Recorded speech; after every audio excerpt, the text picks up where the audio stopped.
एक बार बुद्धा के पास उनका एक शिष्य आते हैं। गुरुजी से कहते हैं कि गुरुजी, मेरा मन हमेशा चंचल रहते हैं। मन में हमेशा कोई ना कोई ख्याल आता रहता है। हमेशा बुरे ख्याल आते हैं, ऐसी बात नहीं है, कभी बुरे कभी अच्छे। लेकिन प्रॉब्लम ये है गुरुजी कि इसकी वजह से मैं एक जगह पर ध्यान नहीं लगा पाता। पहले तो एक से शुरुआत होता है, फिर कुछ और, उसके बाद तीसरा, चौथा, ऐसे करते करते जब ख्याल से मैं बाहर आता हूँ तब पता चलता है कि मैं जो असली काम कर रहा था उस तरफ तो मेरा ध्यान ही नहीं है। हमेशा अनप शनप सोचता रहता हूँ। मैं बहुत कोशिश करता हूँ कि मैं ये सब ना सोचूं, बट मैं इससे सफल नहीं हो पाता और मुझे लगता है मैं पागल हो गया हूँ। आप मुझे बताइए, मैं मेरे मन में आ रहे ये सब ख्याल को कैसे मिटाऊँ। मैं चाहता हूँ मेरे मन में ये सब ख्याल ना आए।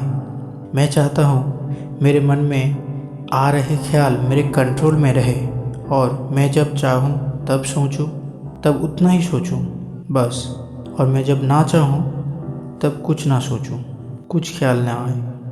गुरु शिष्य की बात ध्यान से सुनने के बाद बोलते हैं, मेरी बात सुनो। तुम कुछ पत्थर एक कलश के अंदर डाल के लेकर के आओ। उसके बाद शिष्य गुरु की बात सुनकर गुरुजी जैसा कहते हैं वैसा करते हैं, डाल के लेके आए।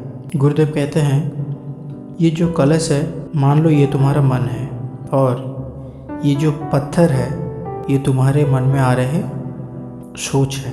तो इसके अंदर और पत्थर डाल के लेके आओ। पहले से ही कलश थोड़ा भरा हुआ था, तो कुछ पत्थर डालने के बाद वो सब उभर कर बाहर गिरने लगे। ये सब देख के गुरुजी बोले, अब रुक जाओ, कलश पहले से ही भर चुका है, तुम अब इसमें और पत्थर मत डालो। अगर तुमको पत्थर डालना है तो पहले तुम्हें कलश से कुछ पत्थर बाहर निकालने होंगे। गुरुजी की बात ख़त्म होने से पहले शिष्य बोल उठता है, मैं समझ गया, हमें पहले अपने मन को खाली करना चाहिए। तब गुरुजी कहते हैं, पहले मेरी पूरी बात सुन लो। ये जो कलश है बिल्कुल इसके विपरीत है हमारा मन। इस कलश को तो तुम पत्थर से भर सकते हो, लेकिन हमारे मन को नहीं, सोच से भर नहीं सकते। हमारे मन में जितना सोच आएगा, जितना ख्याल आएगा, उतनी ही जगह खाली होगी और नए सोच और नए ख्याल आने के। शिष्य कहने लगा कि आप क्या बोल रहे हैं, मुझे कुछ समझ में नहीं आ रहा। तब गुरुजी कहते हैं, बात सुनो, अब तुम ये कलश खाली कर दो। शिष्य भी गुरुजी की बात मानकर गुरुजी जैसा करते हैं, खाली कर दिया। उसके बाद गुरुजी फिर कहते हैं, अब तुम कलश के अंदर एक पत्थर डालो और 2 पत्थर निकालो। शिष्य आश्चर्यचकित होकर कहते हैं, एक पत्थर डालूं तो एक ही पत्थर आएगा। गुरुजी थोड़ा मुस्कुराते हैं एवं बोलते हैं, तुम 5 पत्थर डालो और 10 पत्थर निकालो। शिष्य अब बोलते हैं कि आप क्यों मजाक करते हैं, ये कोई जादुई कलश थोड़ी है कि मैं 1 डालूं 2 आए, 5 डालूं 10 आए। तब गुरुजी कहते हैं, यू आर राइट, ये कोई जादुई कलश नहीं है, लेकिन तुम्हारा मन जादुई है। शिष्य पूछते हैं, कैसे? गुरुजी, मैं जो कहता हूँ ध्यान से सुनो, तुम अच्छे से याद करके देखो।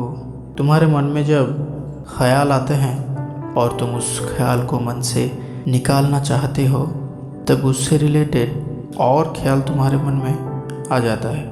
उसके बाद तुम वो 4 ख्याल को मन से निकालना चाहते हो तो 10 नए ख्याल आ जाते हैं। तुम जितना मन से सारे ख्याल दूर करना चाहते हो उतनी ही मन के जाल में फंस जाते हो। एक के बाद एक ख्याल को तुम निकालते हो, उसके बदले में और 10 ख्याल आ जाता है। तुम कलश से तो एक एक करके सारे पत्थर को बाहर निकाल सकते हो, लेकिन मन के साथ तुम ऐसा नहीं कर सकते। शिष्य सब सुनने के बाद थोड़ा निराशाजनक होकर के कहते हैं, हाँ गुरुजी, मैं समझ रहा हूँ। आपके बात अनुसार हम लोग चाहकर भी मन की मायाजाल से मुक्त नहीं हो सकते। इसका मतलब इस प्रॉब्लम का कोई सलूशन नहीं है। बट आप जो हमेशा कहते हैं कि ऐसा कोई समस्या ही नहीं जिसका हल ना हो। गुरुजी, ये जो समस्या है ये तो सिर्फ मेरी और मेरी समस्या नहीं है, इस पूरे जग में और भी कई मेरे जैसे होंगे जिनका ये प्रॉब्लम है। तो क्या सच में इसका कोई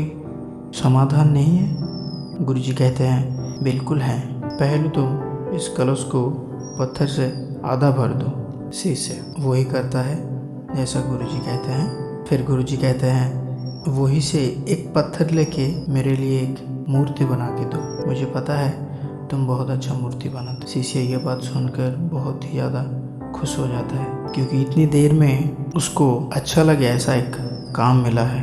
वो जिसमें एक्सपर्ट है वैसा एक काम मिला है। कुछ भी हो जाए, अभी तक का सबसे अच्छा मूर्ति बना के गुरुजी को दूंगा। ये सोच के वो कलश से एक पत्थर निकाला। पहला पत्थर देख के उतना अच्छा नहीं लगा और उसे लगा इससे इतना अच्छा मूर्ति नहीं बन पाएगा शायद, जितना अच्छा वो बनाना चाहता है। इसके बाद वो दूसरा पत्थर निकालता है। इस पत्थर का शेप कुछ अच्छा नहीं था। तीसरा पत्थर निकाला।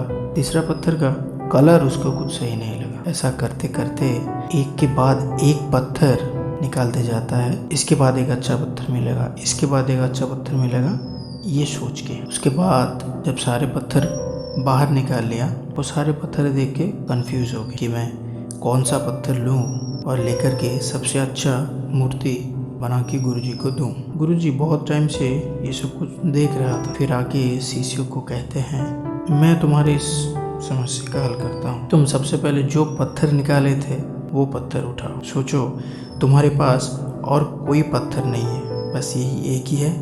जो करना है तुम्हें इसमें ही करना है। थोड़ी देर बाद उसी पत्थर से बहुत अच्छा एक मूर्ति बना के दिया। मूर्ति बनाने के बाद सबसे अच्छा मूर्ति बना है आज तक का मैंने, ये सोच के गुरुजी को वो मूर्ति दिया और कहता है, मुझे विश्वास नहीं हो रहा मैंने उसी पत्थर से इतना अच्छा मूर्ति बना पाया। गुरुजी मूर्ति को देख के खुश हो जाते हैं एवं कहते हैं, जब हमारे पास एक से ज़्यादा ऑप्शन नहीं होता है तब हम जी जान लगा देते हैं उस काम को सबसे बेहतर करने के लिए। और ज़्यादा ऑप्शन रहने से हम सिर्फ पत्थर ढूंढते रह जाते हैं, मूर्ति बनाना नहीं होता।